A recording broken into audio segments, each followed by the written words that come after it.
Hello बच्चों, let's read the question. A proton and alpha particles are accelerated through the same potential difference. The ratio of their de Broglie wavelength will be. Here we have four options. Now first of all, we will discuss here the key concept, which is energy of de Broglie wavelength in terms of potential difference. Now अगर हम यहाँ पे de Broglie wavelength को in terms of energy लिखें, it is written as lambda equals h divided by root 2 into m into E. Here m is mass, E is the energy, lambda is wavelength and h is Planck constant. तो जो यहाँ पे energy है उसको हम potential के term में यहाँ पे रिराइट कर सकते हैं like lambda equals h divided by root 2 into m into E into V. E is electron charge 1.6 into 10 raised to power minus 19. V is the potential difference. Now अगर हम यहाँ पे देखें इस पर्टिकुलर केस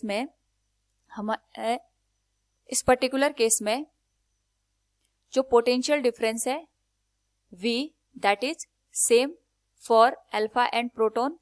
सो यहाँ पे other values तो constant हो जाएंगी. So we can write here lambda is inversely proportional to the root of mass of the particle. So for proton and alpha particle we can take the ratio as wavelength of alpha with respect to wavelength of the proton will be root mass of proton with respect to root mass of alpha particle. So here the value will be wavelength of alpha with wavelength of proton will be, we know that जो हमारे पास यहाँ पे alpha का mass होता है that is 4 times of mass of the proton. तो ये जो होल इक्वेशन है we can rewrite this wavelength of alpha particle with respect to wavelength of proton.